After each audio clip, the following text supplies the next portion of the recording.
Hello student, मैं संजय कुमार सिंह। आज हम लोग देखेंगे solubility of gas in liquid. पिछले क्लास में हम लोग डिस्कस किए थे solubility of solid in liquid, साथ ही साथ डिस्कस किए थे सॉल्युबिलिटी के बारे में।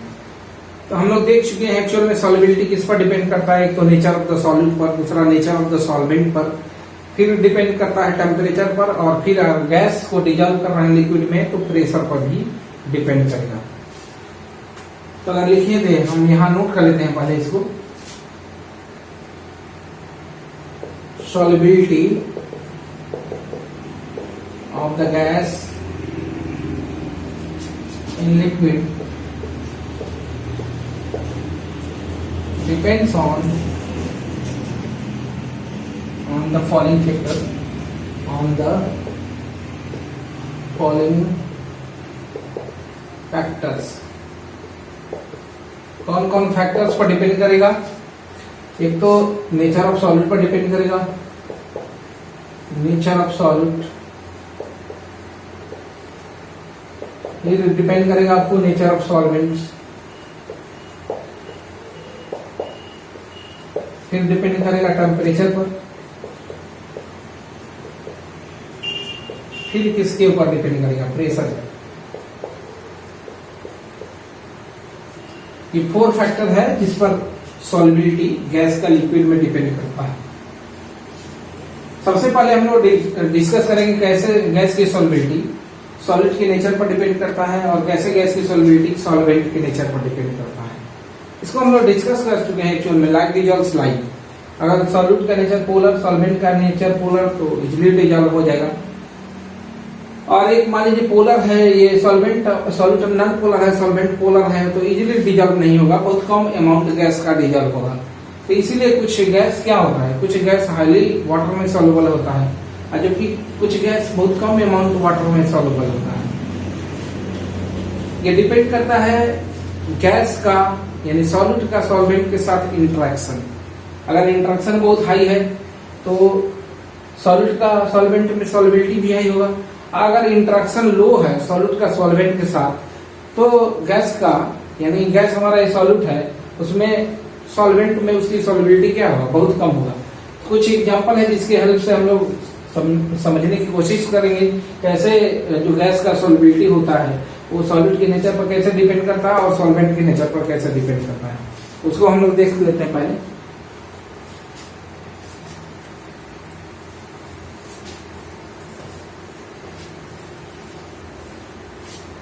देखिए कुछ एग्जांपल ले रहे हैं। एक तो हम सबसे पहले सॉल्यूशन बना लेते हैं। सॉल्यूशन हमारा कैसे बनेगा?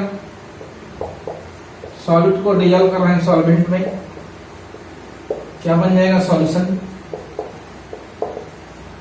सॉल्यूट कैसा है? गैस है। सॉल्वेंट क्या? लिक्विड है। सॉल्यूशन कैसा बनेगा? Liquid solution.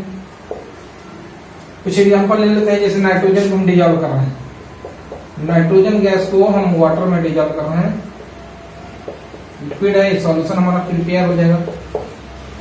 इसी तरह ऑक्सीजन को डिजॉल्व करें, क्या बन जाएगा? सॉल्यूशन बन जाएगा। देखिए यहाँ नाइट्रोजन को वाटर में डिजॉल्व कर रहे हैं, सॉल्यूशन बन रहा है। यहाँ ऑक्सीजन को हम वाटर में डिजॉल्व कर रहे हैं, सॉल्यूशन बन रहा है। उसी तरह यहाँ हीलियम गैस है, अगर इसको वाटर में डिजॉल्व करें तो भी हमारा लिक्विड सॉल्यूशन बन जाएगा। ये जो गैस होता है ये बहुत कम सॉल्युबल होता है वाटर में, लेकिन कुछ गैस जैसे HCl हो गया, अमोनिया हो गया, SO2 हो गया, ये बहुत हाईली सॉल्युबल होता है। एक्चुअल में इन सब के साथ क्या होता है, इन गैसों के साथ वाटर के साथ कैसा इंटरेक्शन होता है उसको भी हम लोग देख लेते हैं।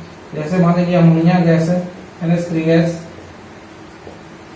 ये वाटर में वाटर से रिएक्शन एक्चुअल में कर लेता है, बनाता है अमोनियम हाइड्रोक्साइड, फॉर्म में एडजस्ट करेगा और फिर आयन फॉर्म में टूट जाता है NH4 प्लस एक्वस और OH माइनस एक्वस। अगर HCl गैस होगा तो क्या होगा?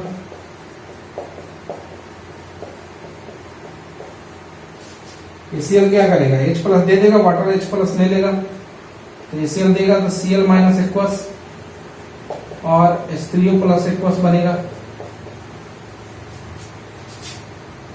सल्फर डाइऑक्साइड ले लेते हैं, SO2 गैस, वाटर में क्या करेगा? लिक्विड है, ये बनाएगा H2SO3 एक्वस, फिर ये टूट जाएगा, बन जाएगा आपका HSO4 HOC3 माइनस एक्वस और H प्लस एक्वस। आप ध्यान देंगे इन तीनों एग्जांपल के हेल्प से। अमोनिया का भी, HCl का भी और SO2 का वाटर में बहुत सॉल्युबिलिटी होता है, हाई होता है, इसकी सॉल्युबिलिटी हाई होता है। लेकिन यहाँ नाइट्रोजन, ऑक्सीजन और हीलियम का वाटर में सॉल्युबिलिटी बहुत कम होता है। एक्चुअल में इसकी वाटर में सॉल्युबिलिटी हाई क्यों है, इसको समझने की कोशिश करते हैं। देखिए यहाँ ये अमोनिया क्या है, NH3 पोलर मॉलिक्यूल है, वाटर क्या है, पोलर मॉलिक्यूल है। इनके बीच में कैसा इंटरेक्शन होगा, डाइपोलर इंटरेक्शन, डाइपोल डाइपोल। यहाँ भी परमानेंट डाइपोल है, इसमें भी परमानेंट डाइपोल है, इनके बीच में डाइपोलर डाइपोलर इंटरेक्शन होगा। और दूसरा इनके बीच में रिएक्शन हो रहा है और फाइनली आयन के फॉर्म में चले जा रहे हैं। तो एक तो इनके बीच में इंटरेक्शन भी हाई है, ऊपर से इनके बीच में क्या है, रिएक्शन हो रहा है, इसलिए वाटर में इसकी सॉल्युबिलिटी हाई हो। सबके साथ वही है। देखिए यहाँ क्या है, HCl पोलर मॉलिक्यूल है, वाटर पोलर मॉलिक्यूल है, इनके बीच में कैसा इंटरेक्शन होगा, डाइपोलर इंटरेक्शन होगा, ऊपर से रिएक्शन हो रहा है, इसलिए वाटर में सॉल्युबिलिटी इसका भी बढ़ेगा। SO2 क्या है, पोलर मॉलिक्यूल है, वाटर क्या है, पोलर मॉलिक्यूल है, इनके बीच में क्या होगा, डाइपोलर इंटरेक्शन होगा, ऊपर से रिएक्शन हो रहा है, फिर इसका वाटर में सॉल्युबिलिटी हाई होगा। ये जो गैस है वाटर के साथ क्या कर रहा है, एक तो इंटरेक्ट कर रहा है और दूसरा रिएक्ट भी कर रहा है, इसी के चलते इसका वाटर में सॉल्युबिलिटी हाई है, यानी they are highly soluble. These gases are highly soluble in water। इसके चलते, एक तो इंटरेक्शन के चलते और दूसरा रिएक्शन के चलते। लेकिन ये गैस क्या हो रहा है, इंटरेक्शन हो रहा है, ये हमारा मॉलिक्यूल पोलर है, जबकि ये क्या है, नाइट्रोजन इनटू नॉन पोलर है। इनके बीच में किस टाइप का इंटरेक्शन होगा, ये परमानेंट डाइपोल है इसमें, लेकिन इसमें डाइपोल इंड्यूस होगा, नाइट्रोजन के अंदर डाइपोल इंड्यूस होगा, फिर जाके इन दोनों के बीच में इंटरेक्शन होगा। ये इंटरेक्शन क्या है, वीक है, इसके रिस्पेक्ट में जो डाइपोलर इंटरेक्शन है, डाइपोल डाइपोल के बीच में इंटरेक्शन है, उसके रिस्पेक्ट में यहाँ तो परमानेंट डाइपोल है, लेकिन यहाँ परमानेंट डाइपोल नहीं है, यहाँ पर डाइपोल इंड्यूस हो रहा है। इनके बीच में यहाँ डाइपोल है, यहाँ इंड्यूस हो रहा है, इनके बीच में जो इंटरेक्शन होगा वो क्या होगा, यहाँ जो डाइपोल डाइपोल इंटरेक्शन होगा इसके रिस्पेक्ट में ये इंटरेक्शन वीक होगा, इसीलिए ये सब गैस का वाटर में सॉल्युबिलिटी कम होता है, ये लेस सॉल्युबल है। लेकिन ये गैस क्या है, इनकी सॉल्युबिलिटी बहुत हाई है, ये सब गैस की सॉल्युबिलिटी वाटर में हाई है। आगे चल के हम लोग देखेंगे, यहाँ जबकि हेनरी लॉ अप्लाई होता है, ये सब गैस पर हेनरी लॉ अप्लाई नहीं होता है। हेनरी लॉ के लिए कंडीशन हम लोग बताएंगे, हेनरी लॉ की कंडीशन है कि उनके बीच में रिएक्शन नहीं होना चाहिए, यानी गैस बहुत ज्यादा सॉल्युबल नहीं होना चाहिए, लेस सॉल्युबल होना चाहिए, उसको देखेंगे। यहाँ ये तो हो गया कंडीशन नेचर पर कैसे डिपेंड करता है सॉल्युबिलिटी। नेचर पर हम लोग और पहले भी डिस्कस किए थे कि पोलर है सॉल्यूट, तो सॉल्वेंट भी पोलर होना चाहिए तभी सॉल्युबिलिटी होगा, बढ़ेगा, यानी दोनों का नेचर सेम होना चाहिए। अब हम लोग देखेंगे प्रेशर का कैसे इफेक्ट पड़ता है गैस के सॉल्युबिलिटी का लिक्विड में। तो चलिए इसको डिस्कस करेंगे, प्रेशर का इफेक्ट। आप वीडियो पॉज करके इसको नोट डाउन कर लीजिएगा।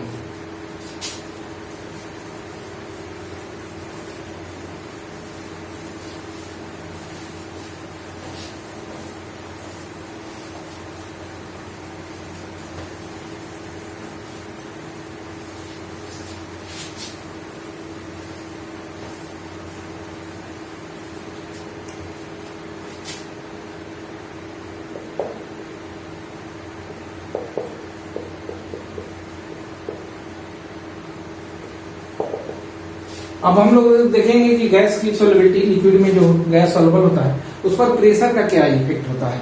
पहले भी हम लोग देखें कि प्रेशर बढ़ा देते हैं तो गैस की सॉल्युबिलिटी लिक्विड में बढ़ जाती है। एक्चुअल में होता क्या है, यहाँ हम कुछ डिजाइन कर रहे हैं एक्सपेरिमेंट, इसमें देखेंगे गैस की सॉल्युबिलिटी कैसे बढ़ती है। चलिए एक कंटेनर ले रहे हैं,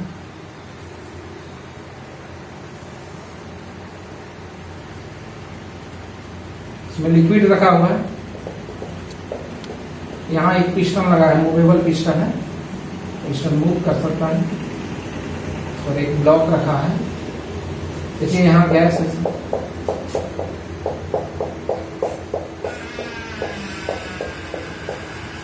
कुछ गैस सॉल्युबल है वाटर में, डिजॉल्व है, और पूरा सिस्टम हमारा डायनेमिक इक्विलिब्रियम में है। डायनेमिक इक्विलिब्रियम का मतलब जितना गैस का मॉलिक्यूल गैस से लिक्विड में जा रहा है, उतना ही गैस का मॉलिक्यूल लिक्विड से गैस में जा रहा है, यानी सिस्टम पूरा डायनेमिक इक्विलिब्रियम में। अगर देखें जितना मॉलिक्यूल, मान लेते हैं कि 3 मॉलिक्यूल गैस से लिक्विड में जा रहा है, तो 3 मॉलिक्यूल क्या होगा, लिक्विड से गैसियस स्टेट में जाएगा।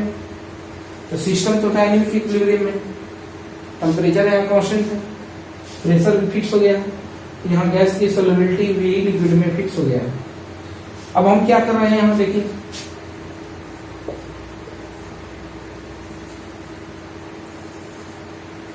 अब इसका हम चाह रहे हैं कि प्रेशर बढ़ाएं, गैस का प्रेशर बढ़ाएं, यानी पिस्टन को नीचे लाएं, यानी गैस की वॉल्यूम को घटाएं।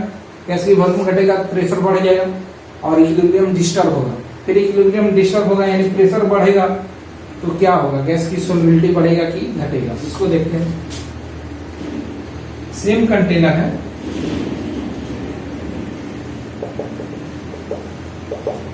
पिस्टन नीचे आएगा,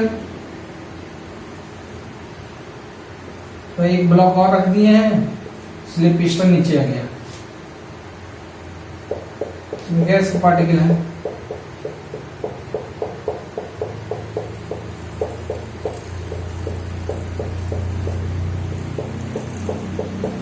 पहले की रिस्पेक्ट में क्या होगा, एरिया जैसे यहाँ डेंसर हो जाएगा, डेंसिटी बढ़ जाएगा, नंबर ऑफ मॉलिक्यूल जो होगा एक दूसरे के करीब में आ जाएगा।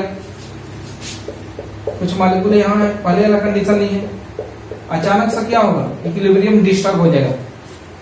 जैसे यहाँ प्रेशर बढ़ेगा, इक्विलिब्रियम डिस्टर्ब होगा। यहाँ क्या हो रहा था, जितना पार्टिकल गैस से लिक्विड में आ रहा था, उतना ही लिक्विड में जो डिजॉल्व पार्टिकल है गैसियस स्टेट में जा रहा था। लेकिन अचानक इक्विलिब्रियम डिस्टर्ब हो जाएगा और बहुत सारे पार्टिकल गैस से कहाँ आएगा, लिक्विड में। लेकिन जितना पार्टिकल लिक्विड से गैस में आएगा, उतना पार्टिकल लिक्विड से गैस में नहीं जाएगा। इसलिए नंबर ऑफ पार्टिकल क्या होगा, टाइम के साथ लिक्विड में नंबर ऑफ पार्टिकल बढ़ जाएगा। नंबर ऑफ पार्टिकल बढ़ेगा तो क्या होगा, जैसे जैसे टाइम बीतेगा एक ऐसा सिचुएशन आएगा, जितना पार्टिकल गैस का लिक्विड में जाएगा, उतना ही पार्टिकल जो गैस डिजॉल्व है लिक्विड में, वो कहाँ चला जाएगा, गैस में। फिर हमारा एक न्यू इक्विलिब्रियम आ जाएगा। अब ऐसा सिचुएशन मान लीजिए कि 5 पार्टिकल न्यू इक्विलिब्रियम आ गया, 5 पार्टिकल गैस का जा रहा है, गैस से लिक्विड स्टेट में, तो 5 पार्टिकल फिर लिक्विड से गैस में जा रहा है। ये सिस्टम का न्यू इक्विलिब्रियम है, हाई प्रेशर पर बहुत सारे मॉलिक्यूल इसमें चले गए, यानी गैस की सॉल्युबिलिटी क्या होगा, बढ़ गया।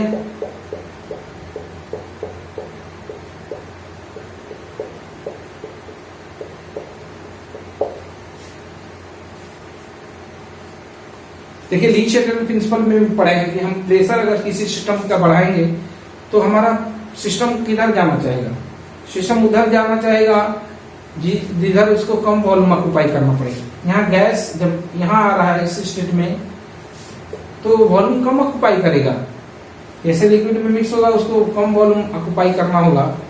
तो यहाँ से यहाँ आ रहे हैं तो वॉल्यूम कम ऑक्युपाई करना होगा, यानी अगर प्रेशर बढ़ाएंगे तो हमारा कहाँ लग जाएगा, यानी जो गैस फ्री स्टेट में है वो डिजॉल्व हो जाएगा सॉल्यूशन में। तो ये तो प्रेशर का हो गया, सिंपल एक्सपेरिमेंट के हेल्प से देख लिए हम लोग कि अगर प्रेशर बढ़ाएंगे तो गैस का सॉल्युबिलिटी बढ़ जाएगा, गैस का सॉल्युबिलिटी लिक्विड में बढ़ जाएगा। इसी चीज को, सेम थिंग को हेनरी ने क्वांटिटेटिव वे से एक्सप्लेन किया है। हेनरी ने, इसको हम लोग कहते हैं हेनरी लॉ। तब हम लोग देख लेंगे हेनरी लॉ के हेल्प से क्या एक्सप्लेन किया जा रहा है। तो चलते हैं, हम लोग देखते हैं हेनरी लॉ। अब वीडियो पॉज करके इसको नोट डाउन कर लीजिएगा। चलिए देखते हैं हेनरी लॉ।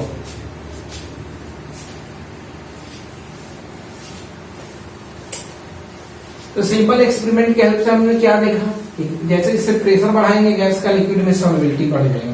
उसी चीज को क्वांटिटेटिव वे से हेनरी ने एक्सप्लेन किया। क्या एक्सप्लेन किया Henry,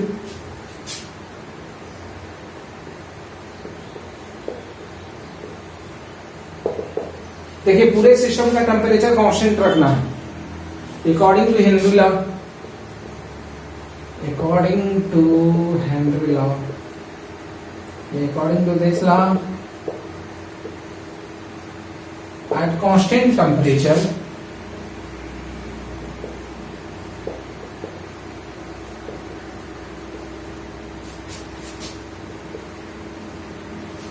the mass of gas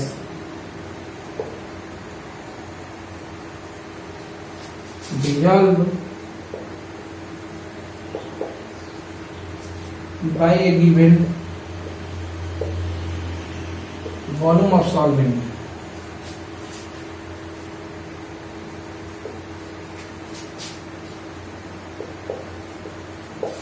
is directly proportional to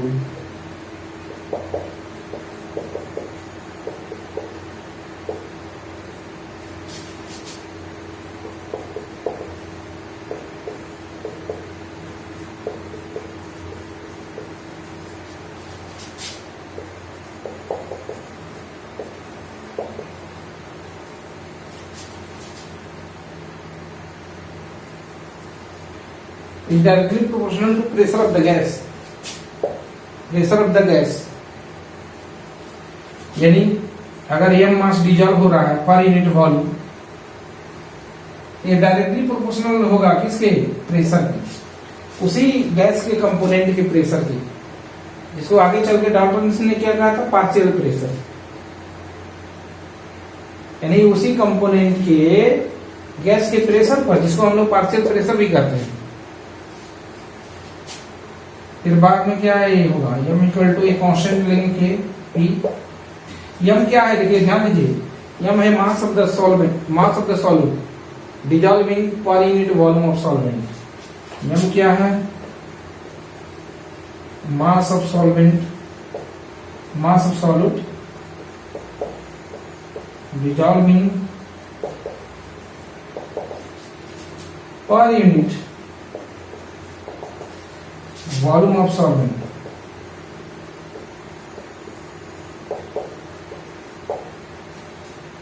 P क्या है? उसी गैस का इक्विलिब्रियम प्रेशर है।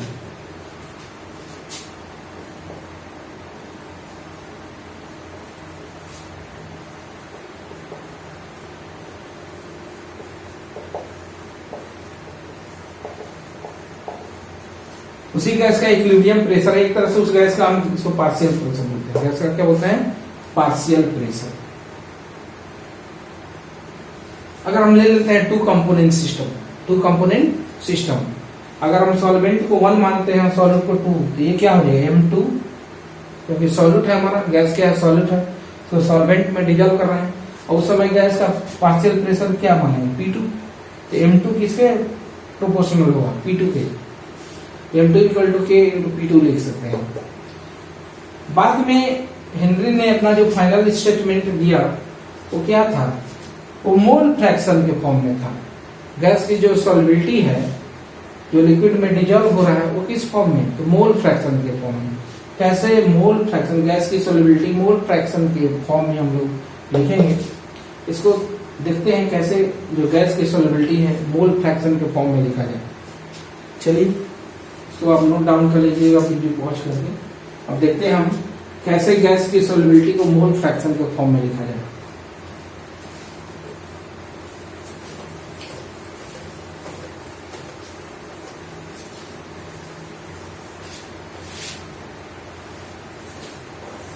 इसमें K क्या है? कांस्टेंट है, K प्रोपोर्शनलिटी कांस्टेंट है,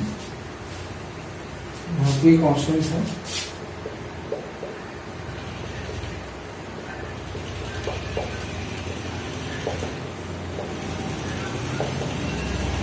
ये हमारा प्रोपोर्शनलिटी कांस्टेंट। इसी इक्वेशन को हम चाह रहे हैं कि मोल फ्रैक्शन में लिखें। गैस की जो सॉल्युबिलिटी है उसको मोल फ्रैक्शन में लिखें। कैसे?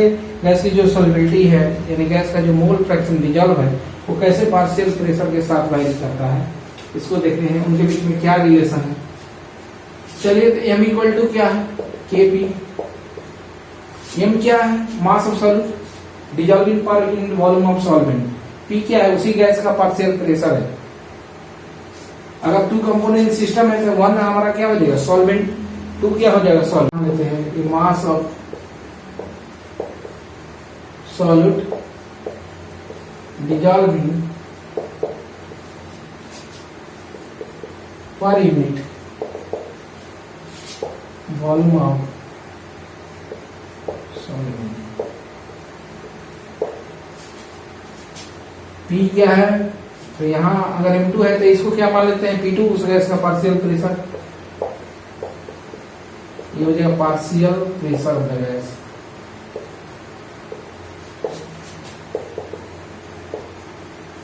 At equilibrium, at equilibrium. ये ध्यान दीजिएगा, हमारा सिस्टम क्या है, एक डायनेमिक इक्विलिब्रियम है।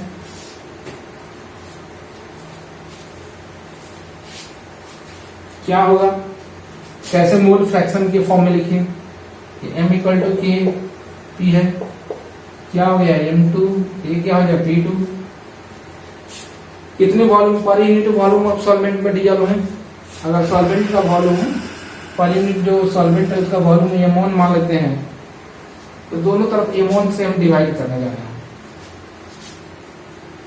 दोनों इक्वेशन में M1 से डिवाइड करने जा रहे हैं, दोनों तरफ क्या बन जाएगा M2 upon M1, M2 upon M1 equal to हो जाएगा K upon M1 into P2। M1 क्या है, जितना वॉल्यूम है सॉल्वेंट का उसी का मास है, M1 है मास of solvent, mass of solvent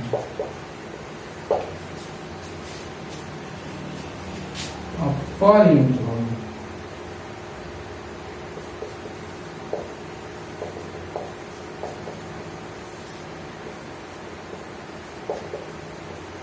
जितने मास सॉल्वेंट में M1 मास सॉल्वेंट में M2 क्या है डिजॉल्व।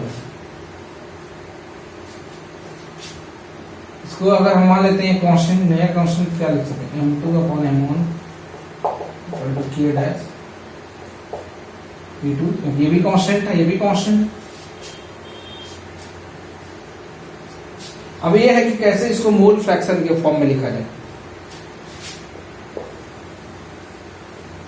ध्यान दीजिए, इसको M2 है मास है, इसको मोल में अगर एक्सप्रेस करना है तो क्या कर देंगे, इसके मोलर मास से डिवाइड कर देंगे।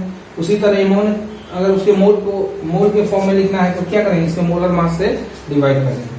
क्या लिख सकते हैं दोनों तरफ, ध्यान दीजिएगा इसको, M2 अपॉन इसका मोलर मास, ये हो जाएगा M1 अपॉन इसका मोलर मास इक्वल टू उधर हो जाएगा आपको, ये ऊपर जाएगा M1 इंटू K डैश और ये हो जाएगा P2, ये हो जाएगा P2। अब ये तो मोल फ्रैक्शन हो गया, ये हो जाएगा N2 अपॉन N1 और ये भी कांस्टेंट ले रहे हैं पूरा, ये भी कांस्टेंट, ये भी कांस्टेंट, ये भी constant, K dash K double dash P2। अब मोल फ्रैक्शन को फॉर्म में लिखना है, अगर सॉलिड का देखा जाए mole fraction X2 equal to क्या होगा N2 upon N1 plus N2। क्या है, अगर गैस जो सोलेबल है, ये कंपोनेंट 2 है गैस, ये किसका मोल है, ये सॉल्वेंट का है, ये किसका मोल है सॉलिड का है, जो गैस डिजॉल्व होगा। अगर गैस बहुत कम डिजॉल्व होगा तो इसका मोल सॉल्वेंट के मोल के रिस्पेक्ट में क्या होगा, इसकी वैल्यू बहुत कम होगा, यानी N2 लेस देन N1। इस सिचुएशन में हम मोल फ्रैक्शन को क्या लिख सकते हैं, ये अप्रॉक्स होगा किसके N2 अपॉन N1। अब ध्यान देंगे N2 अपॉन N1 की जगह हम क्या रिप्लेस कर सकते हैं, सॉल्यूट के मोल फ्रैक्शन को रिप्लेस कर सकते हैं। सॉल्यूट के मोल फ्रैक्शन को यहां हम रख सकते हैं। चलते हैं इसको रब करते हैं, इसको वीडियो को वॉच करके नोट डाउन कर लीजिएगा।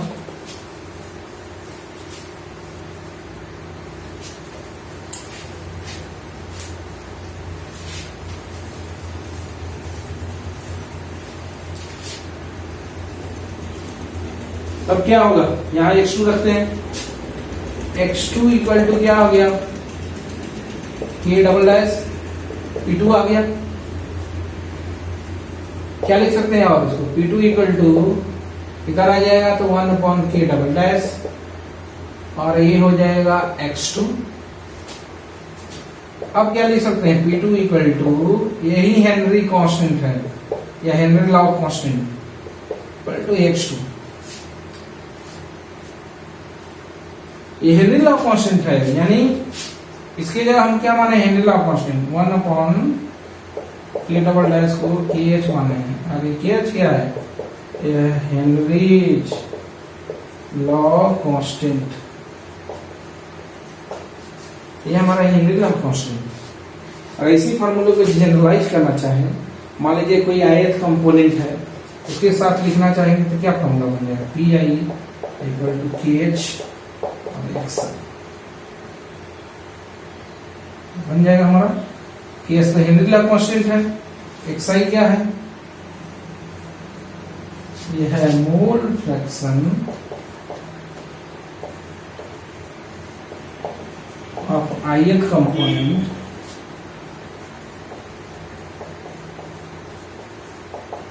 In the solution.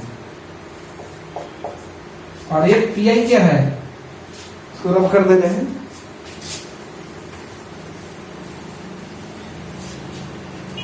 P I क्या है,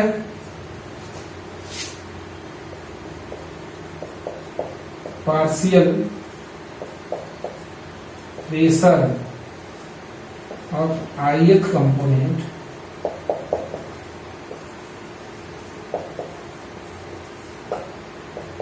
इन द वेपर फेज,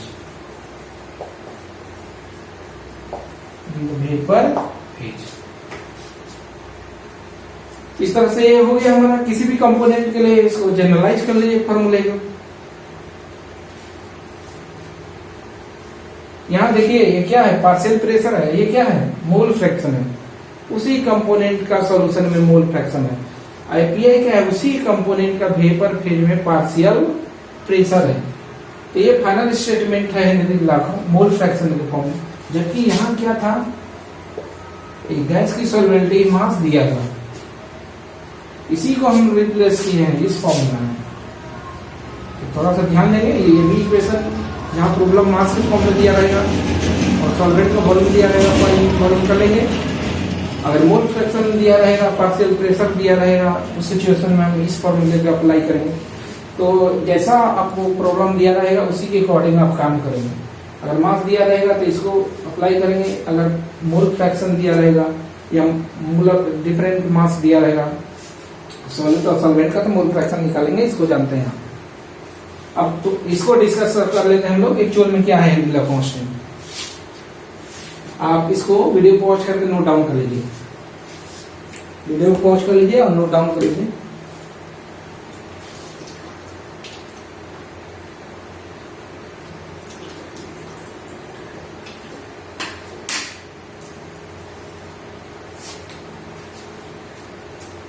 हम नोट कर लिए होंगे। अब इसको हम रब करते हैं, अब देखते हैं हम लोग हेनरी लॉ कांस्टेंट के बारे में।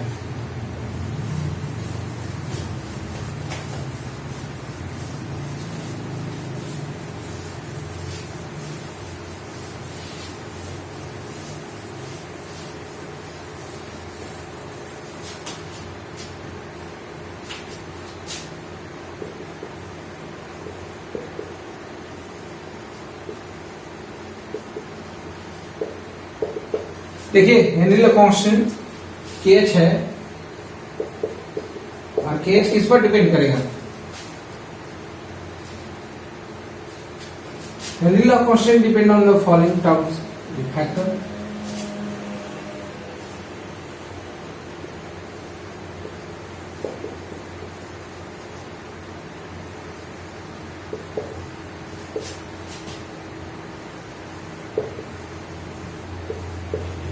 हेनरी लॉ कांस्टेंट किस पर डिपेंड करेगा, तो नेचर ऑफ सॉलिड पर।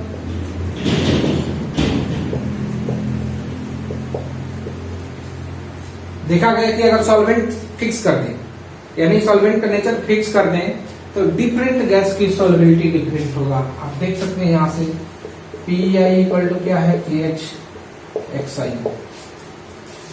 डिफरेंट गैस है लेकिन सॉल्वेंट का नेचर क्या कर दिए, फिक्स कर दिए, तो डिफरेंट गैस का उसी सॉल्वेंट में सॉल्युबिलिटी अलग अलग होगा, यानी इसकी वैल्यू मोल फ्रैक्शन की वैल्यू अलग अलग होगा, पार्शियल प्रेशर सेम मिले रहे। देखिए इन दोनों का मल्टीपल कांस्टेंट है, अगर पार्शियल प्रेशर सेम मिल रहा है और इसकी वैल्यू डिफरेंट गैस के लिए डिफरेंट है, यानी मोल फ्रैक्शन की वैल्यू डिफरेंट गैस के लिए डिफरेंट है, तो हेनरी लॉ कांस्टेंट की वैल्यू क्या होगा, डिफरेंट होगा। इसका मतलब हेनरी लॉ कांस्टेंट किस पर डिपेंड करता है, नेचर ऑफ द गैस, क्योंकि सेम सॉल्वेंट में डिफरेंट गैस का सॉल्युबिलिटी डिफरेंट होता है सेम पार्शियल प्रेशर लेने के बावजूद भी। इसका मतलब हेनरी लॉ कांस्टेंट की वैल्यू डिफरेंट गैस के लिए डिफरेंट होगा जब गैस को हम लोग क्या कर रहे हैं, सेम सॉल्वेंट में डिजॉल्व कर रहे हैं तो भी। इसके अलावा ये किस पर डिपेंड करता है, नेचर ऑफ सॉल्वेंट पर डिपेंड करता है।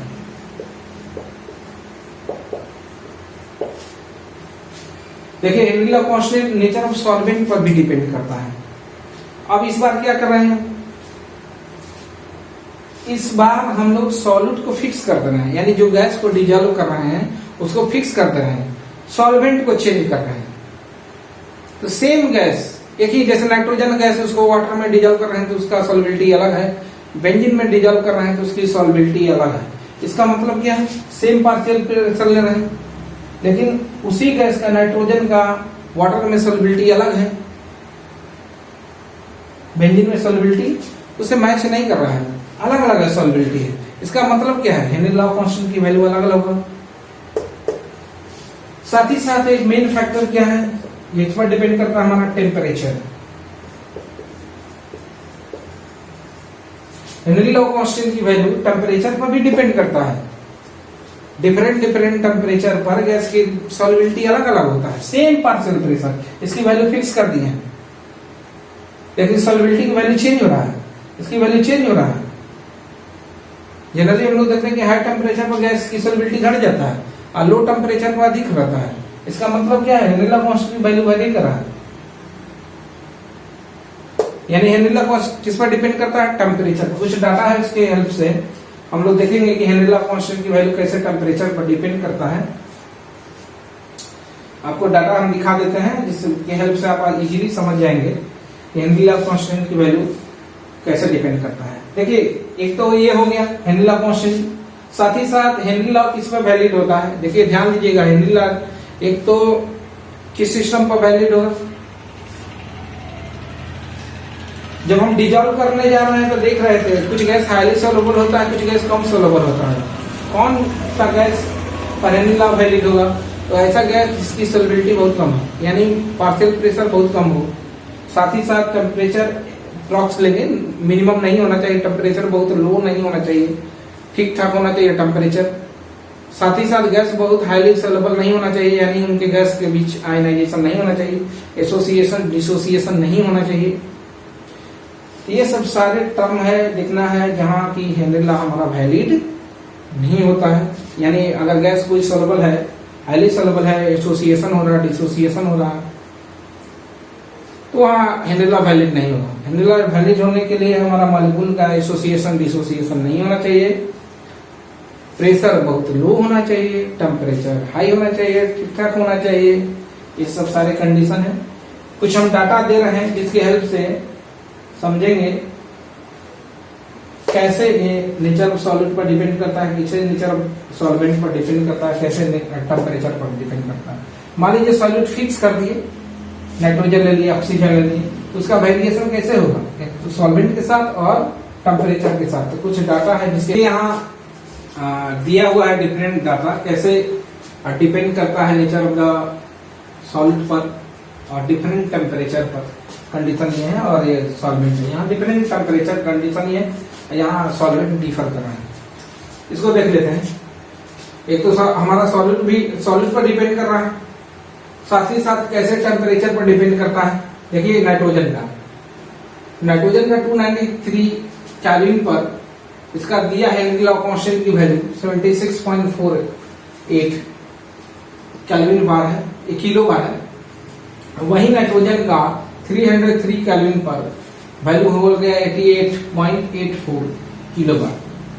यानी टेम्परेचर वेरी किया है तो हेनरी लॉ कांस्टेंट की वैल्यू वेरी कर गया है। यहाँ क्या था इक्वेशन से, Pi=KH और XI। देखिए टेम्परेचर वेरी कर रहा है, हेनरी लॉ कांस्टेंट की वैल्यू वेरी कर रहा है, यहाँ इसकी वैल्यू वेरी कर रहा है टेम्परेचर के साथ। अगर प्रेशर सेम ले ले, उसी गैस का पार्शियल प्रेशर कांस्टेंट ले लेते हैं, सेम ले लेते हैं, तो गैस की सॉल्युबिलिटी क्या हो जाएगा, गैस की सॉल्युबिलिटी घट जाएगी, क्योंकि टेम्परेचर वेरी करने के साथ साथ हेनरी लॉ कांस्टेंट की वैल्यू बढ़ रहा है, तो उस गैस का सॉल्युबिलिटी क्या होगा, घट जाएगा। यानी टेम्परेचर बढ़ाएंगे तो गैस की सॉल्युबिलिटी बढ़ेगी, घट जाएगा। यहाँ देख लीजिए ऑक्सीजन है, यहाँ भी वही कंडीशन है, टेम्परेचर बढ़ाएं तो हेनरी लॉ कांस्टेंट की वैल्यू क्या हो गया, बढ़ गया, यानी गैस की सॉल्युबिलिटी घट जाएगा। इसका क्या फायदा होगा, देखिए इससे अगर आपसे पूछा जाए क्वेश्चन कि किस कंडीशन में एक्वेटिक एनिमल इजीली सरवाइव करेगा, लो टेम्परेचर पर कि हाई टेम्परेचर पर। देखिए जब यहाँ क्या है, हेनरी लॉ कांस्टेंट की वैल्यू, टेम्परेचर बढ़ाना है तो हेनरी लॉ कांस्टेंट की वैल्यू टेम्परेचर के साथ बढ़ जा रहा है, यानी उस गैस की सॉल्युबिलिटी क्या हो जा रहा है, घट जा रहा है। और इक्वेटिक जितने भी ऑर्गेनिज्म हैं वो कहाँ से ऑक्सीजन लेते हैं, वो डिजॉल्व ऑक्सीजन लेते हैं। तो हाई टेम्परेचर पर गैस की सॉल्युबिलिटी यानी ऑक्सीजन गैस की सॉल्युबिलिटी तो घट जाएगा, तो उनको इजीली ऑक्सीजन गैस अवेलेबल नहीं होगा, तो इजीली सरवाइव नहीं कर पाएंगे। तो अगर आपसे पूछा जाएगा किस कंडीशन में, कोल्ड वाटर में या वार्म वाटर में, यानी हाई टेम्परेचर हाई टेम्परेचर होगा, उस सिचुएशन में एक्वेटिक ऑर्गेनिज्म सरवाइव करेंगे या लो टेम्परेचर पर, तो आपका आंसर होना चाहिए लो टेम्परेचर पर, क्योंकि लो टेम्परेचर पर गैस की सॉल्युबिलिटी हाई होगा। ये तो हो गया टेम्परेचर का, साथ ही साथ नेचर ऑफ सॉलिड और साथ साथ टेम्परेचर। यहाँ क्या है, देखिए यहाँ देख रहे हैं हम कैसे सॉल्वेंट और वेरी कर रहा है। यहाँ दो चीज हम देख रहे हैं, एक तो सॉलिड के नेचर पर, दूसरा साथ टेम्परेचर पर। यहाँ हम सॉल्वेंट पर देख रहे हैं। यहाँ नाइट्रोजन का वाटर में क्या है हेनरी लॉ कांस्टेंट की वैल्यू 86.4, और वही बेंजीन में हेनरी लॉ कांस्टेंट की वैल्यू 2.27। यानी नाइट्रोजन कहाँ आपको सॉल्युबल होगा, वाटर में कि बेंजीन में, किसमें सॉल्युबिलिटी हाई होगा, बेंजीन में कि वाटर में। आप आसानी से इस इक्वेशन के हल से बता सकते हैं। यहाँ भी ऑक्सीजन का देखिए, वाटर के लिए ऑक्सीजन का हेनरी लॉ कांस्टेंट की वैल्यू क्या है, 44.1 है, जबकि बेंजीन के लिए क्या है 1.24 है।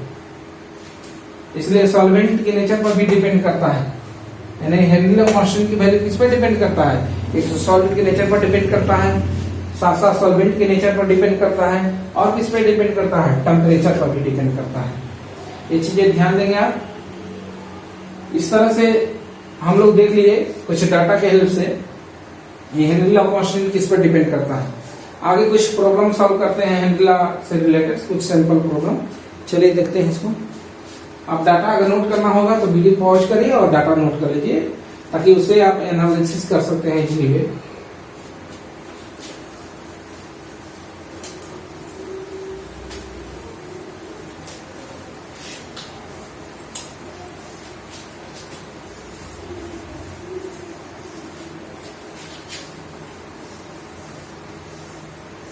एक बार फिर से हम लोग देखते हैं हेनरी लॉ कांस्टेंट इक्वेशन क्या स्टेटमेंट है हेनरी का, कि पी आई इक्वल टू क्या है, के एच एक्स आई। ये क्या है, पी आई ith कंपोनेंट का पार्शियल प्रेशर है, एक्स आई क्या है ith कंपोनेंट का मोल फ्रैक्शन है, और के एच क्या है हेनरी लॉ कांस्टेंट है। अगर लाइन की इक्वेशन से इक्वेट करें, देखिए y इक्वल टू क्या होता है mx प्लस c, यहाँ c इंटरसेप्ट तो जीरो है, क्या हो जाएगा y equal to mx। Compare करें लाइन की इक्वेशन से, simple y equal to mx। तो अगर पार्शियल प्रेशर वर्सेस हम अगर मोल फ्रैक्शन ग्राफ प्लॉट करते हैं तो ये क्या हो जाएगा कि हेनरी लॉ कांस्टेंट तो स्लोप हो जाएगा, हेनरी लॉ कांस्टेंट स्लोप हो जाएगा। तो इसको प्लॉट करते हैं ग्राफ। हेनरी लॉ ने डिफरेंस मोल फ्रैक्शन में, यानी प्रेशर का वेरिएशन कर कर उन्होंने चेक किया था गैस की सॉल्युबिलिटी मोल फ्रैक्शन के फॉर्म में। तो इधर हो जाएगा हमारा पार्शियल प्रेशर,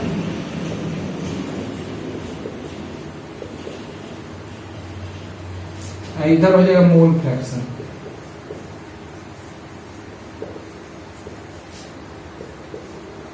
लाइन का इक्वेशन है, कहां से पास होगा, ऑरिजिन से पास करेगा, ऐसा ही कुछ मिलेगा। इस गैस का स्लोप क्या होगा, केएच होगा। हेनरी लॉ कांस्टेंट क्या देगा, इस जो लाइन होगा उसका स्लोप क्या होगा, हेनरी लॉ कांस्टेंट। मान लीजिए आपके पास 3 गैस है और तीनों का ग्राफ कुछ ऐसा दिया हुआ, एग्जाम में आ गया 3 गैस दिया हुआ है, एक गैस 1 है, एक गैस 2 है और एक गैस 3 है। और आपसे क्वेश्चन कर रहा है किस गैस की सॉल्युबिलिटी अधिक होगा सेम पार्शियल प्रेशर पर। किस गैस की सॉल्युबिलिटी अधिक होगा सेम पार्शियल प्रेशर पर, यानी प्रेशर सेम है, सेम यहां ले लीजिए एक पॉइंट, सेम पार्शियल प्रेशर, इसको मिलाते हैं यहां,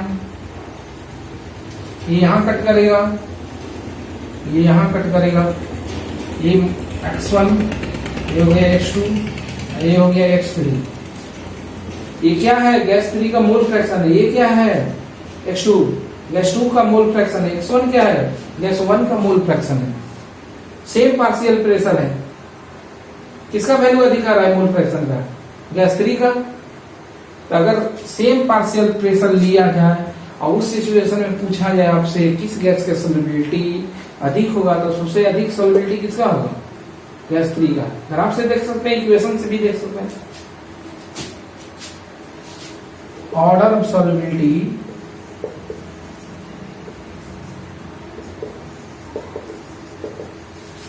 ऑफ डिफरेंट गैस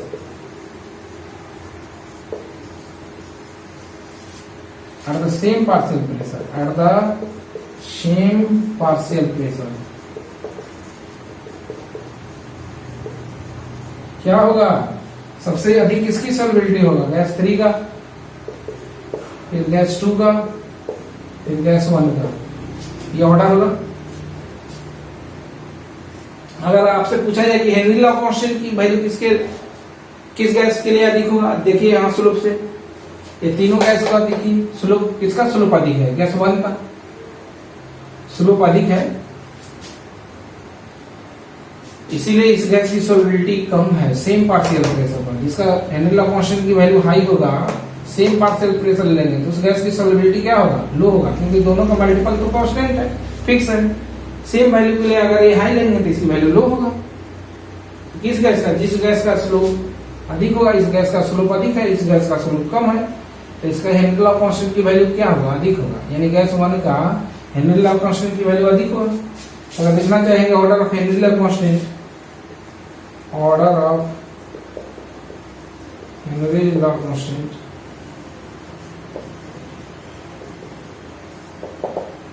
इसका अधिक होगा गैस 1 का, यानी 1 का। उसके बाद किसका होगा हेनरी लॉ कांस्टेंट गैस 2 का, उसके बाद किसका होगा गैस 3 का होगा। ये तो कुछ सिंपल एग्जांपल है, सिंपल क्वेश्चन है, जो ग्राफ आएगा उसके हेल्प से आप देख सकते हैं। कुछ प्रॉब्लम हम लोग सॉल्व करेंगे, लेकिन इसके पहले हम लोग देख लेंगे application of the Henry law, फिर इफेक्ट ऑफ टेम्परेचर, उसके बाद हम प्रॉब्लम करेंगे।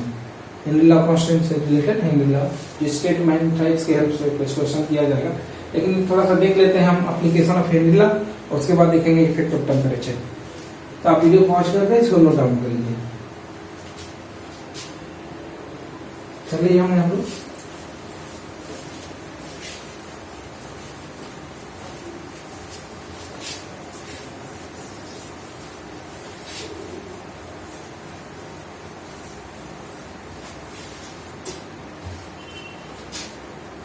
अब देखते हैं हम लोग एप्लीकेशन ऑफ हेनरी लॉ।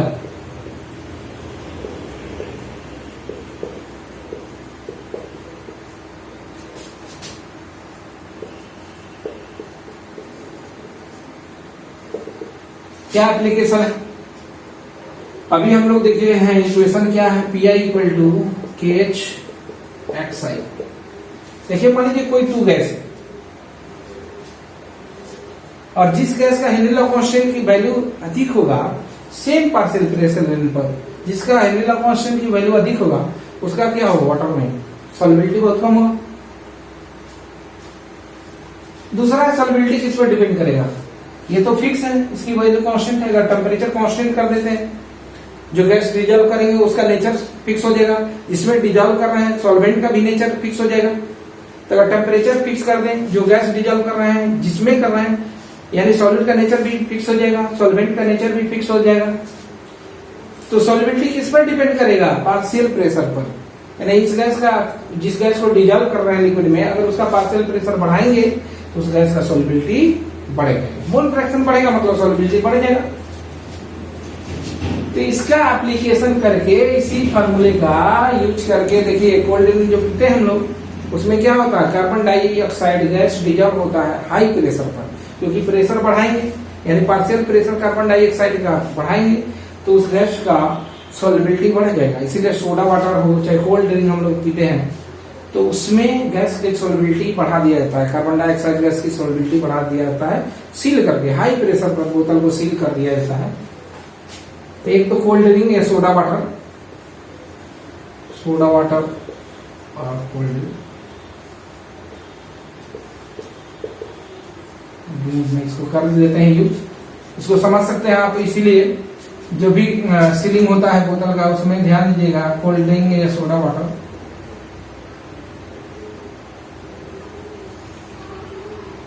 ये क्लोज किया जाता है, लगा दिए ढक्कन, क्लोज कर दिए, ये इतना स्पेस वेकेंट होता है, स्पेस वेकेंट रहता है और इसी में गैस होता है हाई प्रेशर पर।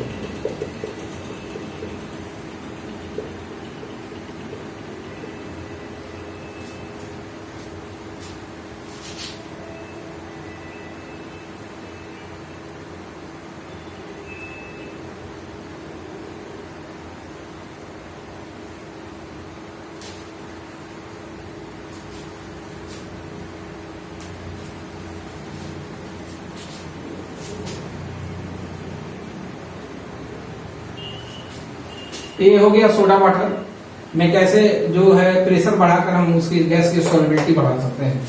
जैसे जैसे हाई प्रेशर पर रहेगा तो गैस का वाटर में सॉल्युबिलिटी हाई होगा सोडा वाटर में। दूसरा इसका क्या एप्लीकेशन है, देखिए स्कूबा डाइवर का नाम सुने होंगे,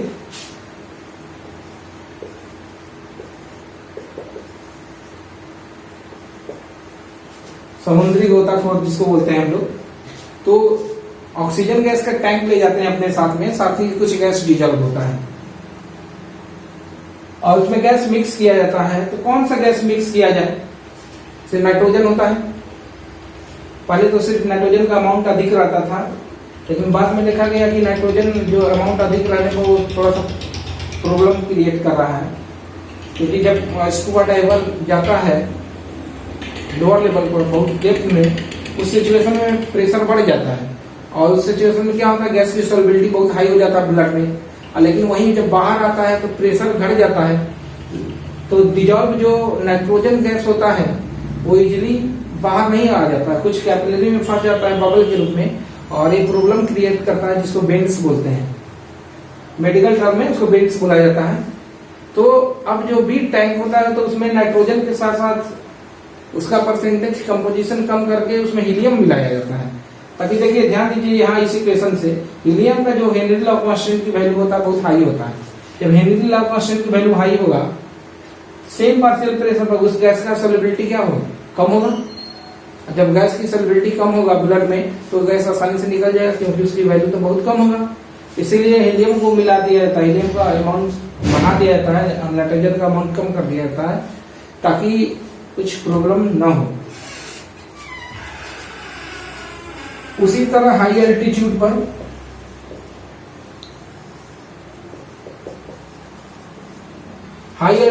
पर क्या होता है, जैसे ऊंचाई पर जाते हैं हाई एल्टीट्यूड पर तो गैस एटमॉस्फेयर प्रेशर घट जाता है, यानी अगर ऑक्सीजन है तो उसका पार्शियल प्रेशर घट जाता है, और पार्शियल प्रेशर घटने के चलते यहाँ देखिए अगर पार्शियल प्रेशर घटेगा तो ब्लड में क्या होगा, सॉल्युबिलिटी कम होगा। हम जब ऑक्सीजन लेंगे उसकी अमाउंट बहुत कम होगा, कम मिलेगा हम लोगों को ऑक्सीजन, कम मिलेगा तो ब्लड में कम डिजॉल्व होगा, यानी ये प्रेशर पर डिजॉल्व करता है, डिपेंड करता है उसकी सॉल्युबिलिटी। ऑक्सीजन की सॉल्युबिलिटी ब्लड में कम होगा क्योंकि उसका पार्शियल प्रेशर घट गया है, और जैसे ही ऑक्सीजन कम होगा ब्लड में तो बहुत सारे ऑक्सीडेशन जो प्रोसेस होता है वो रुक जाएगा, स्लो हो जाएगा, और शरीर को, माइंड को एनर्जी नहीं मिलता उतना।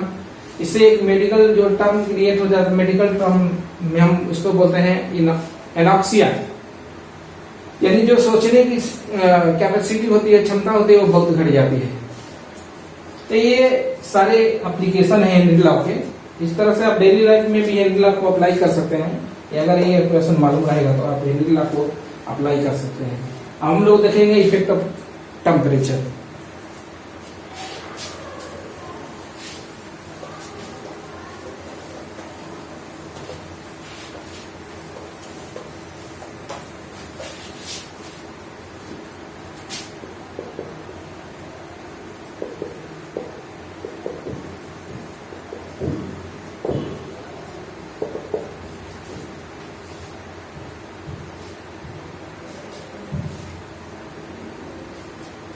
देखिए कैसे गैस की सॉल्युबिलिटी टेम्परेचर पर डिपेंड करता है। तो आपको पहले भी सॉल्युबिलिटी में हमने डिस्कस कर चुका है। इसमें क्या केस बनेगा? To case. जनरली जब हम गैस को डिजॉल्व करने जाते हैं तो क्या होगा? गैस डिजॉल्व करते हैं, एनर्जी रिलीज होता है, यानी डेल्टा एच की वैल्यू निगेटिव होता है। Case one, when delta H क्या है? निगेटिव, यानी exothermic process. Exothermic process, exothermic process है तो लीच एंड प्रिंसिपल के अकॉर्डिंग क्या होगा? आप गैस को डिजॉल्व कर रहे हैं, मान लीजिए गैस सॉल्यूट है, ये सॉल्वेंट है, ये हमारा बन गया सॉल्यूशन, और ये सिस्टम मान लीजिए इक्विलिब्रियम में है, डायनेमिक इक्विलिब्रियम है, ये गैस है, ये क्या लिक्विड है, ये लिक्विड है, सॉल्यूशन बन गया। गैस को डिजॉल्व कर रहे हैं सॉल्वेंट में, सॉल्यूशन बन गया। यहां गैस डिजॉल्व हो रहा है, क्या हो रहा है? गैस इसकी वॉल्यूम घटेगा, एनर्जी रिलीज होगा, एनर्जी रिलीज होगा, एनर्जी रिलीज होगा, यानी डेल्टा एच की वैल्यू नेगेटिव। अकॉर्डिंग टू लीच एंड प्रिंसिपल टेम्परेचर बढ़ाना है, इसके लिए फेवरेबल कंडीशन है कि टेम्परेचर घटाना। इजली वे से आप कह सकते हैं टेम्परेचर घटाएंगे तो इसके लिए फेवरेबल कंडीशन है, क्योंकि हमारा प्रोसेस क्या है? एक्सोथर्मिक है। तो अधिकतर रिएक्शन क्या है? जब भी हम गैस को लिक्विड में डिजॉल्व करते हैं तो अधिकतर केसेज में जनरल ऐसा ही देखा जाता है कि उसमें एनर्जी रिलीज होता है, और एनर्जी रिलीज होगा तो इसके लिए क्या है? तो लीच एंड प्रिंसिपल के लिए अगर गैस की सॉल्युबिलिटी बढ़ाना है लिक्विड में तो क्या करेंगे? हम टेम्परेचर बढ़ाएंगे, घटाएंगे? आसानी से आप कह सकते हैं कि टेम्परेचर घटाएंगे। यानी अगर एक्सोथर्मिक प्रोसेस है और टेम्परेचर क्या कर रहे हैं हम लोग? डिक्रीज करेंगे, तो सॉल्युबिलिटी ऑफ गैस क्या हो जाएगा? Solubility of gas in liquid increase करेगा। अगर टेम्परेचर हम बढ़ा देंगे क्या होगा? Solubility of gas in liquid. ध्यान दीजिए यहां गैस डिजॉल्व हो रहा है, यानी गैस डिजॉल्व होकर लिक्विड स्टेट में चला जा रहा है सॉल्यूशन। गैस लिक्विड स्टेट में जा रहा है, इंटरमॉलिक्यूलर फोर्स ऑफ अट्रैक्शन बढ़ रहा है। तो गैस क्या है? जैसे ही गैस सॉल्वेंट में डिजॉल्व होगा, सिस्टम से एनर्जी रिलीज होगा, और एनर्जी रिलीज होगा उस सिचुएशन में अगर टेम्परेचर घटाएंगे तो गैस की सॉल्युबिलिटी बढ़ जाएगा, और टेम्परेचर बढ़ाएंगे तो गैस की सॉल्युबिलिटी बढ़ जाएगा। लेकिन मान लीजिए कि ये अगर सॉलिड को हम जो गैस को डिजॉल्व कर रहे हैं और ये इंडोथर्मिक प्रोसेस है, इंडोथर्मिक प्रोसेस है, तो इस सिचुएशन में क्या होगा? अगर इंडोथर्मिक, ऐसा जनरली होता नहीं है, बहुत कम केस मिलेगा जो इंडोथर्मिक होगा। तो इस सिचुएशन में क्या होगा? अगर इंडोथर्मिक होगा, डेल्टा एच की वैल्यू पॉजिटिव होगा, तो उस सिचुएशन में टेम्परेचर बढ़ाएंगे तो गैस की सॉल्युबिलिटी बढ़ जाएगी। लेकिन अधिकतर यही होता है। तो हम क्या लिख सकते हैं? जैसे जैसे टेम्परेचर बढ़ाएंगे, यहाँ देखिए एक्सोथर्मिक, जैसे जैसे टेम्परेचर घटाएंगे तो गैस की सॉल्युबिलिटी क्या होगा? लिक्विड बढ़ जाएगा। तो जनरल केस हम लिख रहे हैं एज द टेम्परेचर इंक्रीजेज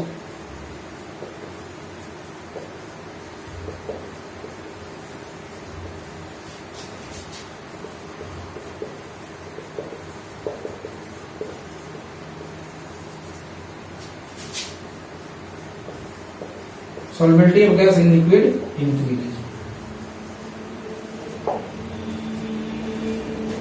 इसीलिए अब देखिए टेम्परेचर अगर बढ़ाएं तो गैस की सॉल्युबिलिटी घट जाएगा, और घटाएंगे टेम्परेचर तो गैस की सॉल्युबिलिटी बढ़ जाएगा। इसीलिए जो भी इक्वेटिक ऑर्गेनिज्म है वो किसमें रहना पसंद करेंगे? वार्म वाटर की कोल्ड वाटर में? कोल्ड वाटर में, क्योंकि कोल्ड वाटर में ऑक्सीजन का अमाउंट अधिक होगा। ये तो टेम्परेचर का है सिंपल, इसको हम लोग पहले भी बहुत डिस्कस कर लिए हैं, थर्मोडायनामिक इफेक्ट देख चुके हैं टेम्परेचर में, तो इसलिए आप आसानी से इसको समझ गए होंगे। अब कुछ हम लोग चलते हैं, प्रॉब्लम देखते हैं, हेनरी लॉ से रिलेटेड प्रॉब्लम देख लेते हैं। वीडियो पॉज करके इसको नोट डाउन कर लीजिएगा।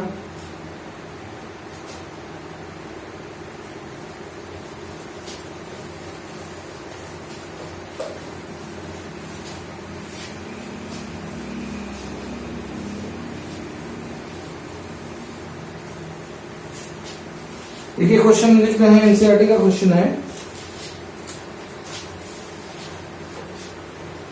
तरह if nitrogen gas is bubbled through water at 293 Kelvin, if N2 gas bubble through water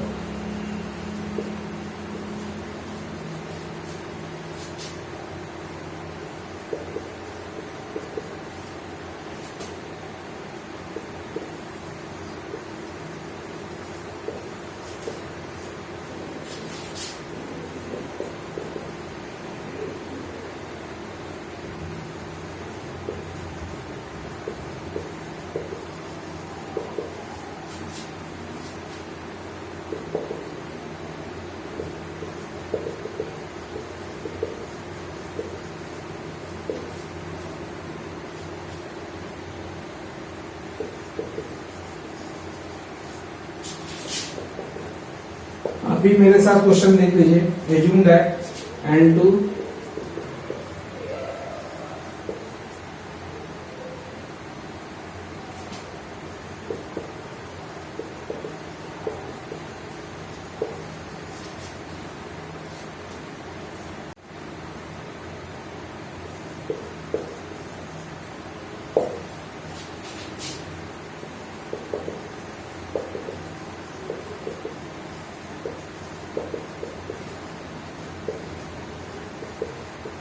Henry law constant की वैल्यू दिया हुआ है फॉर N2 at 298.3 Kelvin, लीजिए 76.48 किलोवाट। चलिए वैल्यू दिया है, सब देखते हैं इसको। नाइट्रोजन गैस को बबल किया जा रहा है वाटर में 293 केल्विन पर। कर रहा है how many mole of nitrogen gas would dissolve in 1 litre of water. 1 litre water में कितना नाइट्रोजन गैस डिजॉल्व होगा। क्या एज्यूम करना है, nitrogen exert A partial pressure of 0.98 बार, यानी पार्शियल प्रेशर कितना है नाइट्रोजन का 0.987 बार है। और हेनरी लॉ कांस्टेंट की वैल्यू दिया है नाइट्रोजन के लिए, इसकी वैल्यू है आपको 76.48 किलो बार। फॉर्मूला अप्लाई करेंगे, क्या होगा, पी नाइट्रोजन का partial pressure, KH Henry law constant और मोल फ्रैक्शन नाइट्रोजन का। यहाँ देखिए क्या दिया है, एक तो पार्शियल प्रेशर दिया है, ऊपर से हेनरी लॉ कांस्टेंट की वैल्यू दिया। क्या पूछ रहा है क्वेश्चन में, कितना 1 लीटर वाटर में कितना मिली मोल होगा नाइट्रोजन का, कितना मिली मोल होगा नाइट्रोजन का। 1 लीटर वाटर का मतलब क्या दिया है आपको, वाटर का अगर डेंसिटी 1 ग्राम पर ml ले ले तो 1 लीटर है यानी 1000 ml। उस सिचुएशन में हम मोल निकाल लेंगे वाटर का।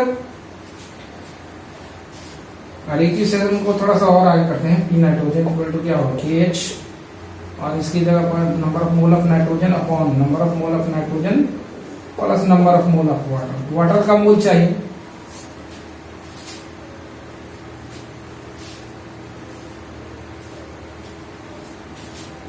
यहां ध्यान दीजिए इन दोनों का यूनिट सेम करना होगा। अगर बार में लेंगे तो इसको बार में करेंगे, तो बार में करेंगे तो क्या हो जाएगा 76.48 into 1000।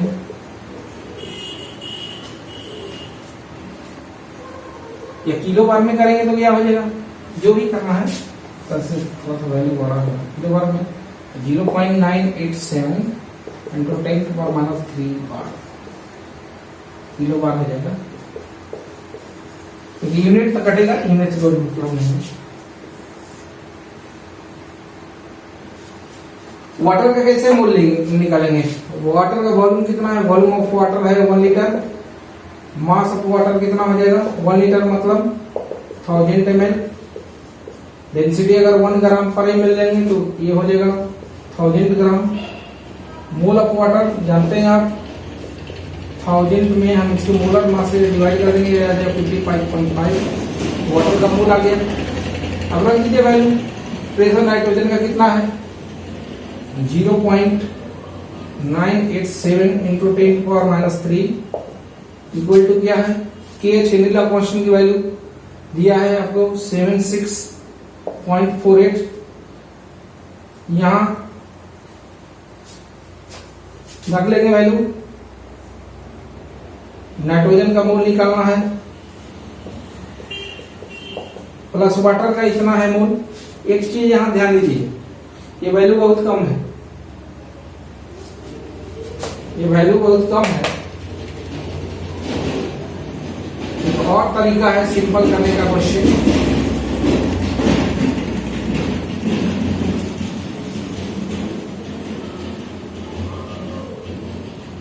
चलिए इसको अगर कैलकुलेट करना है, थोड़ा सा कैलकुलेशन लेते होगा।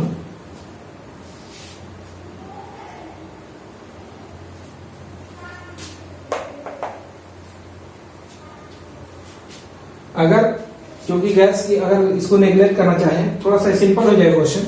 ये number of mole of water है, इसमें गैस डिजॉल्व है। जो गैस डिजॉल्व है उसका क्या होगा नंबर ऑफ गैस। जो वाटर है सॉल्वेंट के रिस्पेक्ट में तो बहुत कम होगा, सॉल्वेंट के रिस्पेक्ट में क्या होगा, उसकी वैल्यू बहुत कम होगा। तो अगर इसको निगलेक्ट कर दें नंबर ऑफ मोल को यहां से डिनोमिनेटर में, तो वैल्यू आसान हो जाएगा, कैलकुलेशन आसान हो जाएगा। तो अगर इसको निगलेक्ट कर लेते हैं, क्या कंडीशन लगाना होगा, इसका नंबर ऑफ मोल बहुत कम है, number of mole of water से, तो इसको नेगलेक्ट कर देते हैं। तो नेगलेक्ट करेंगे तो क्या हो जाएगा, इसकी वैल्यू तो मालूम है, थोड़ा सा यहां लिख रहे हैं इसको।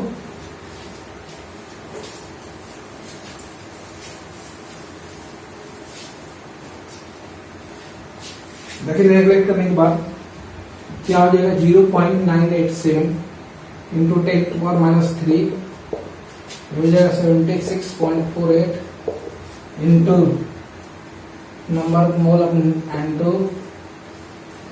और इसको तो नेगलेक्ट करनी है, क्या हो जाएगा number of mole of water. Number of mole of water दिया गया क्वेश्चन में 55.55, तो मोल निकाल लेंगे यहाँ से। Number of mole of nitrogen क्या हो जाएगा, ये इधर मल्टीप्लाई हो जाएगा 0.987 इंटू 10 55.55 इंटू 10⁻³ अपॉन ये क्या हो जाएगा आपका 76.48, इतना मोल हो जाएगा। तो मिली मोल कितना हो जाएगा, number of millimole of N2 कितना से 1000 से मल्टीप्लाई कर देंगे।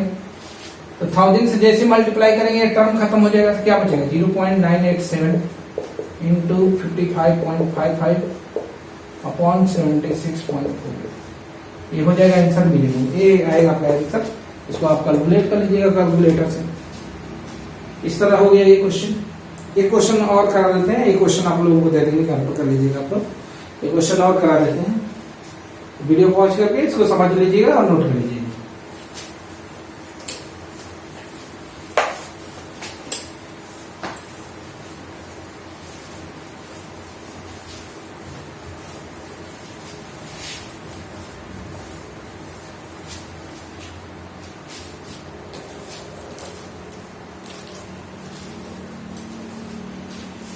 क्या है प्रॉब्लम, क्वेश्चन दिया है कि H2S a toxic gas, H2S a toxic gas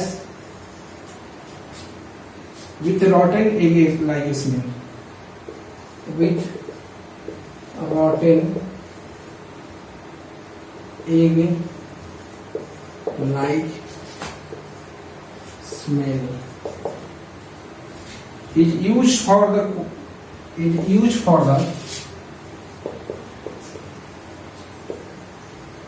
the qualitative analysis.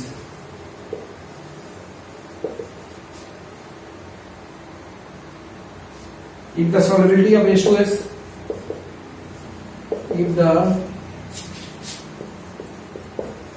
solubility of H2S in water at STP, in water at STP is 0.195 molar है, स्मॉल m है, मोलर है। Calculate Henry law constant, calculate Henry law constant, Henry law constant निकालना है। चलिए यहाँ क्या क्या दिया है, देखिए सॉल्यूशन का मोलालिटी दिया है। सॉल्यूशन का मोलालिटी कितना है 0.195। मोलालिटी का मतलब क्या, मोल पर किलोग्राम। इतना मोल सॉल्यूट का है कितने ग्राम सॉल्वेंट में, 1 किलोग्राम सॉल्वेंट में, क्योंकि मोलालिटी का मतलब होता है मोल पर किलोग्राम। तो अगर सॉल्यूट का मोल एज्यूम कर ले 0.195 मोल है, तो सॉल्वेंट का मास कितना होगा 1 kilogram. Let the mass of solvent be 1 kilogram means क्या है 1000 gram. Then number of mole of solute क्या हो जाएगा, सॉल्यूट आ जाएगा आपका 0.195। ये सॉल्यूट क्या है, H2S का है। H2S एक टॉक्सिक गैस है, rotten egg like smell used for the qualitative analysis the solubility of H2S in water. देखिए वाटर है, यहाँ सॉल्वेंट वाटर है, तो वाटर का कितना मास हो गया 1 किलोग्राम। नंबर ऑफ मोल निकालेंगे वाटर का, number of mole of water हो जाएगा हमारा 1000 given mass upon molar mass 55.55। इसका भी मोल निकल गया। और एसटीपी पर दिया है, एसटीपी पर कितना लेंगे, एसटीपी ध्यान दीजिए प्रेशर 1 बार लेंगे एसटीपी पर, स्टैंडर्ड टेम्परेचर प्रेशर है, प्रेशर 1 बार लेंगे। तो प्रेशर तो निकल गया, प्रेशर ऑफ H2S क्या है 1 बार है। क्वेश्चन तो बन जाएगा क्योंकि हेनरी लॉ कांस्टेंट निकलना है। क्या हो जाएगा क्वेश्चन में, pressure of H2S equal to क्या होगा Henry law constant of H2S and to mole fraction of H2S।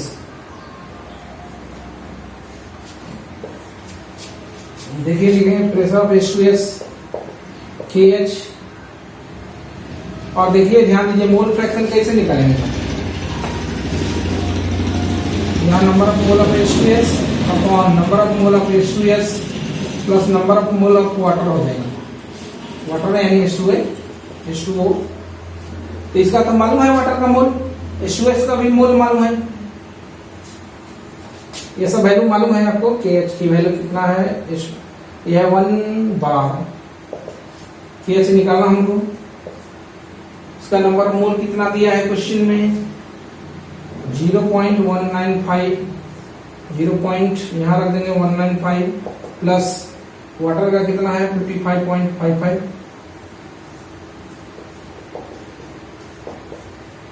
आप यहाँ इसको नेग्लेक्ट भी कर सकते हैं ताकि सिंपल हो जाए कैलकुलेशन। केएच की वैल्यू क्या हो जाएगी, इधर ला लेंगे सब, तो इस तरह से केएच की वैल्यू निकल जाएगा। केएच की वैल्यू आप फाइंड कर लीजिएगा। एक क्वेश्चन दे रहे हैं हम आपको, घर पर कर लीजिएगा आप लोग, सो बनाइएगा, नहीं आएगा तो पूछिएगा, हम लोग डिस्कस कर लेंगे। चलिए तो ये क्वेश्चन है, वीडियो पॉज करके इसको नोट डाउन कर लीजिएगा। ये क्वेश्चन और दे रहा है, उसको घर पर कर लीजिएगा आप।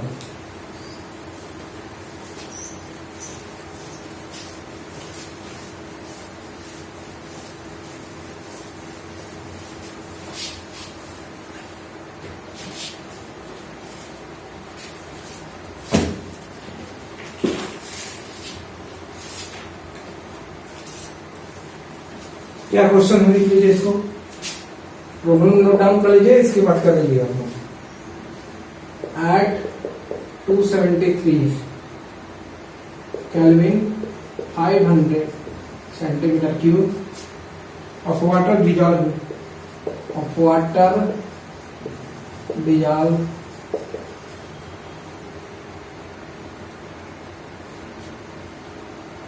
कितने में 15.03 cubic centimetre of methane of CH4 क्या है, STP है, under partial pressure of methane of 180, under the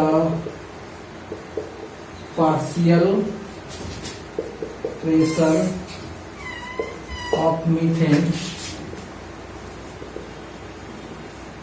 1 atm if Henry law holds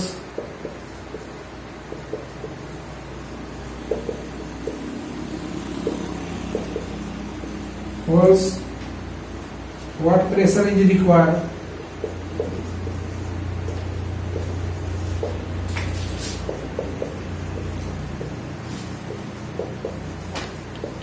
what pressure is required to resolve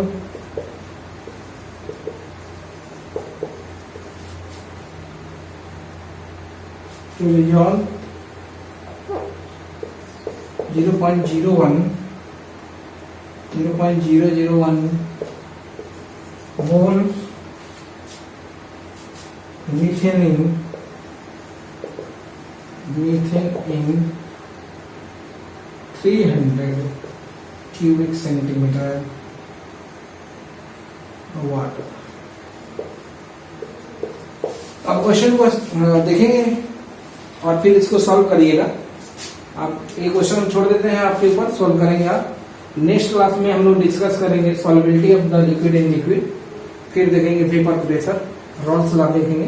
तो आज यही क्लोज कर रहे हैं टॉपिक अपना। Thank you.